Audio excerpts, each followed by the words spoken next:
Coming at you again with part 3 of a little beginner garden 101. Like I said in the outro of part 2, I'll be going over burpless cucumbers, spaghetti squash, potatoes, chives, and cilantro. I did a little raised garden section here since I had a little slope in the ground. Try to keep it even, so had a little nice effect to it. In the shade here, which is nice because these plants kinda can be planted earlier than most because they like that cooler weather and a lot of water. There's the spaghetti squash right there, along with 2 burpless cucumbers. They will spread out and take up a lot of area, so another option you have is to make a trellis similar to that one, with possibly bigger gap chicken wire, depending on the vines compared to these and the peas. We'll have to just check that out later on in the season. But these, like I said, should be spaced out quite a bit. They will probably grow and end up intermingling. The leaves get quite big.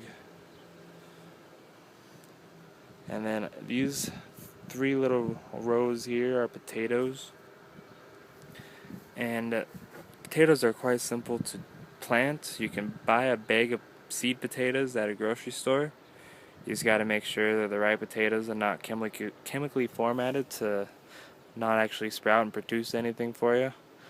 So if you want, leave them out a couple weeks in a nice, dry, warm area, and once the actual potatoes start to sprout, you can cut into halves or thirds, making sure that there's an eye per section. That way that eye will sprout and produce some potatoes for you. As you can see, I have a potato growing right there amongst all the weeds I have to weed out tonight, and another yellower one just breaking surface. So they are growing actually kind of nice as I look throughout here. There's another one there, more breaking surface. These grow adequately at 8 inches apart and 3 inches under the soil, making sure the eye of each half or third is pointing upwards so that they can sprout upwards. After you cut them, make sure, some prefer not to, but I did, just to make sure that they don't rot. We'll leave them out overnight on the counter and let them form a scab or hard outer layer over the parts you just sliced open to prevent any rotting. That's what I did, just to ensure that they grow according to plan.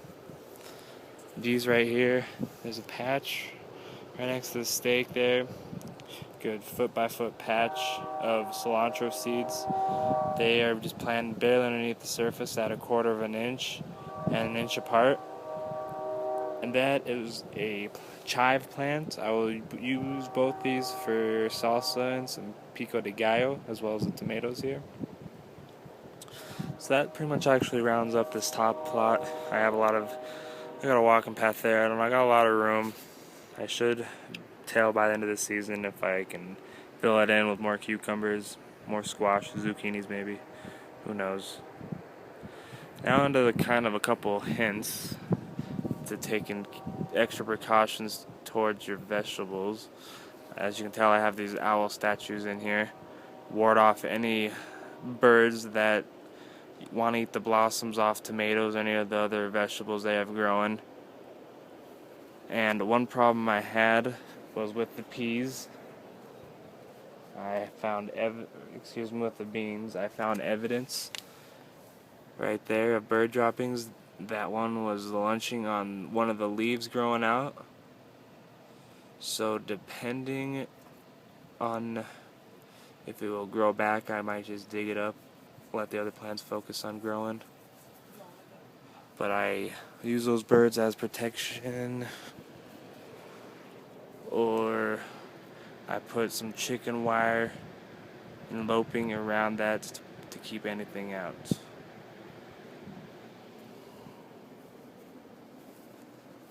I fertilize with a Miracle Grow vegetable feed every 7 to 10 days.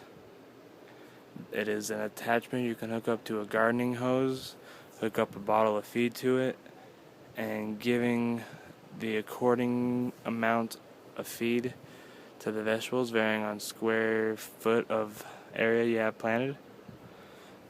Every 7 to 10 days, that'll get them going nice and green.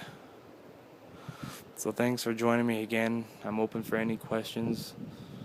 Any questions you have at all, I'll be willing to answer. Hopefully you like my garden. I will be bringing weekly videos to you, showing the progress and any other little details I add to my garden. Anyways, hopefully everyone's having a good summer, and good luck on your guys' gardens as well. Bye-bye.